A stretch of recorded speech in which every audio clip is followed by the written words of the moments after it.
1, 2, 3. Penelitian ini bergerak dari permasalahan nyata pada proses sortasi dan juga penilaian grading manggis.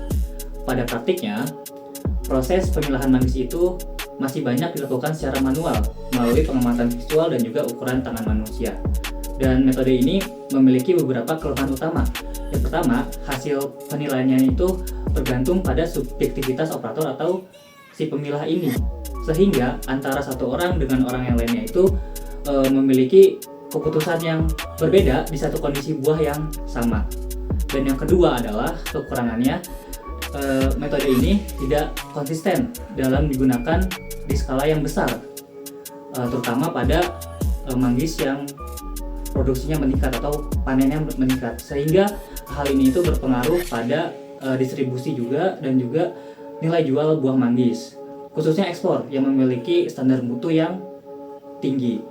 Nah, di selain itu, di sisi budidaya, diagnosa penyakit tanaman manggis itu masih bergantung pada pengalaman petani yang tidak selalu ada di lapangan.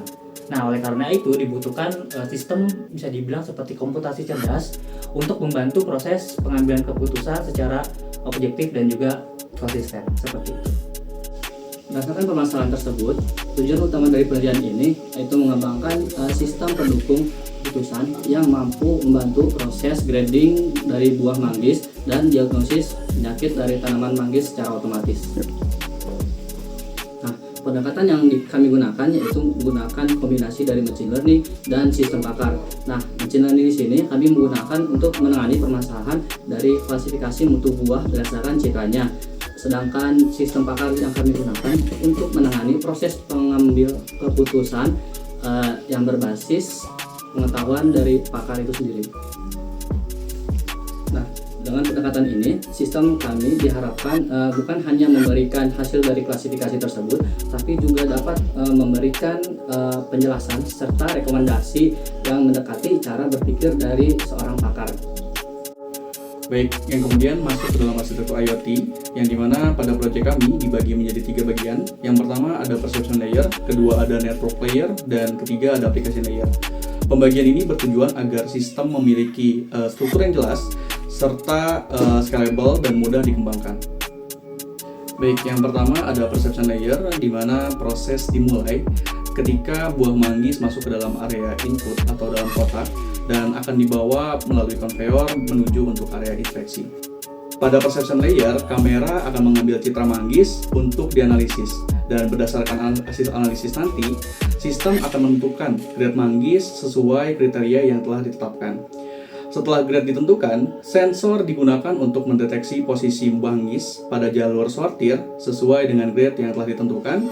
Ketika sensor mendeteksi buah pada posisi yang tepat, maka servo motor akan bergerak untuk mendorong manggis ke dalam kotak grade yang sesuai ditetapkan.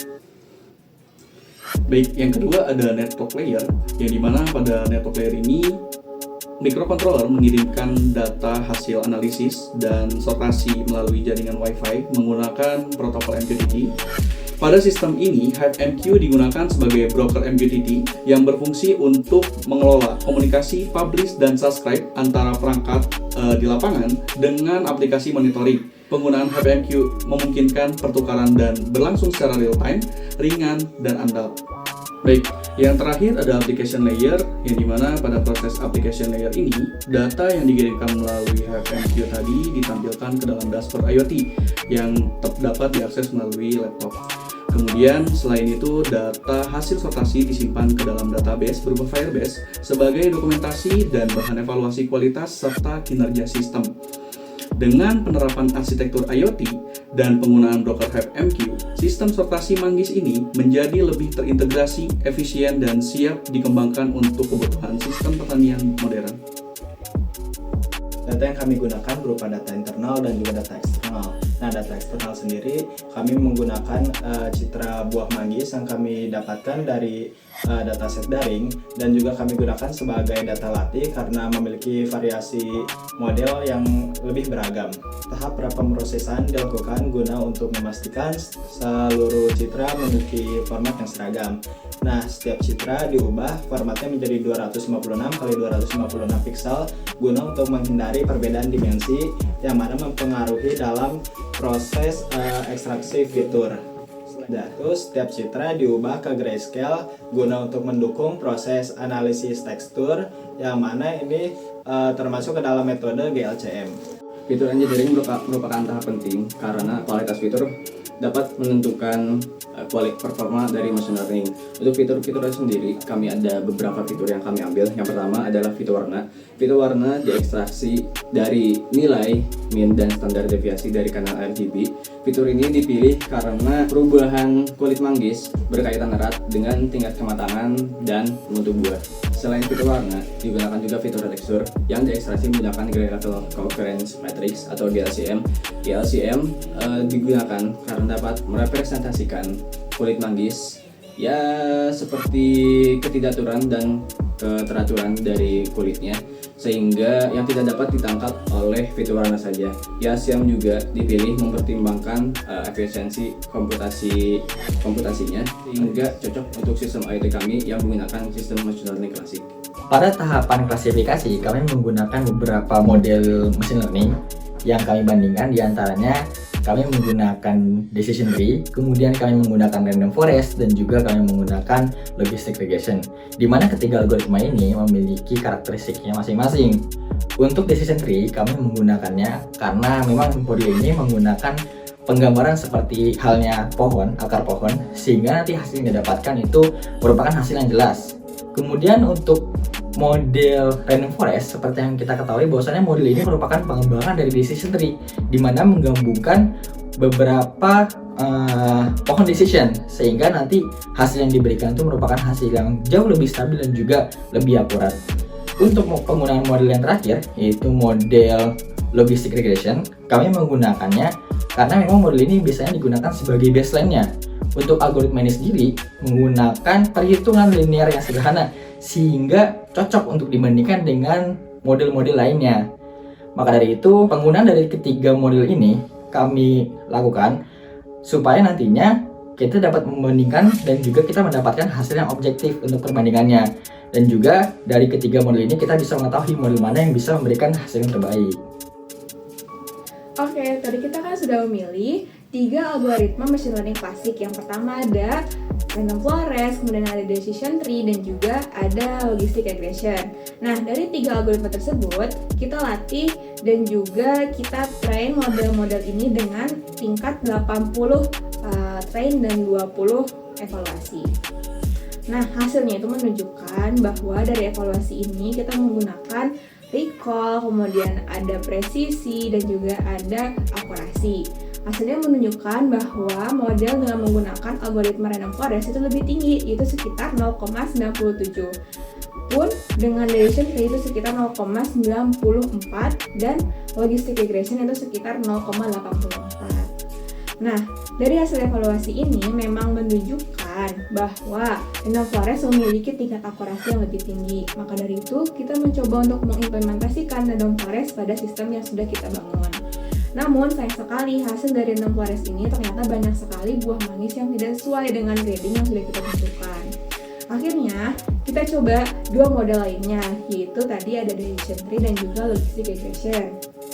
Dari hasil percobaan tersebut menunjukkan bahwa decision tree itu memiliki tingkat akurasi yang jauh lebih tinggi dibandingkan random forest dan juga dengan logistic regression.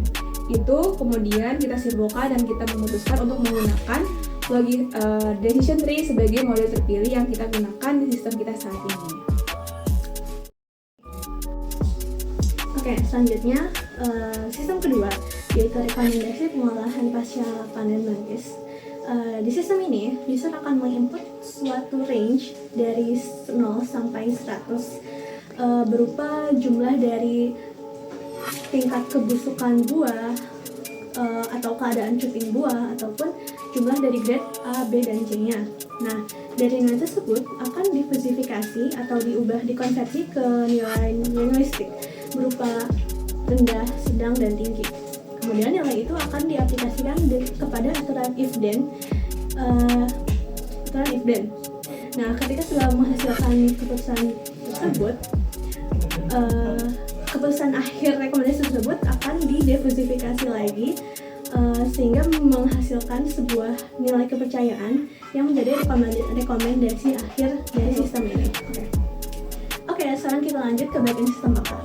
Untuk membangun sistem bakar ini, kita sempat menemui seorang pengumpul manggis bernama Bapak Yosef di desa Babakan. Nah, dari informasi dan validasi yang didapatkan dari Bapak Yosef, kita berhasil membangun 2 sistem bakar, yaitu pertama untuk mengidentifikasi penyakit pada tanaman manggis dan juga prediksi atau rekomendasi pengolahan manggis pasca panen. Oke, di sistem pertama ini, yaitu yang untuk mengidentifikasi penyakit pada manggis, sistemnya akan menerima input jawaban berbentuk ya atau tidak dari pengguna.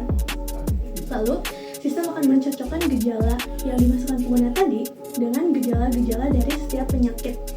Nah, kecocokan tersebut akan dihitung dengan tingkat kepercayaan memakai certain factor sederhana, yaitu yang membandingkan kecocokan antara gejala yang diinput oleh pengguna juga gejala pada masing-masing penyakit untuk menghasilkan hasil yang berbentuk angka. Oke, lalu dalam sistem ini kami memakai metode Fuzzy-Mamdani karena kualitas dari manggis ini kan bersifat subjektif dan kontinu. Lalu kami tidak memakai perhitungan sistematis yang terlalu kompleks sehingga sistem Fuzzy-Mamdani ini cocok dan juga cocok untuk penilaian berbasis kualitas seperti yang kita terapkan di sistem ini.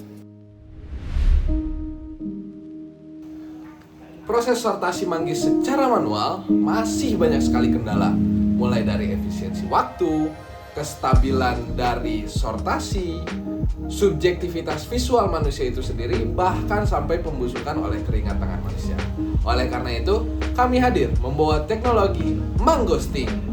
Mangosteen Grading optimization using smart technology and intelligent imaging. Nah, setelah melakukan proses dari proyeksi citra, maka akan masuk ke dalam algoritma decision tree, yaitu algoritma dalam machine learning klasik yang mana akan mengelompokkan manggis-manggis ke dalam 3 grade A, grade B, dan juga grade C. Hasil klasifikasi ini akan disetor kepada microcontroller ESP32 menggunakan protokol MQTT agar bisa menjalankan sensor dan aktuator untuk melakukan distribusi atau pengelompokan kepada box-box yang sudah ada di dalam sebuah sistem ini.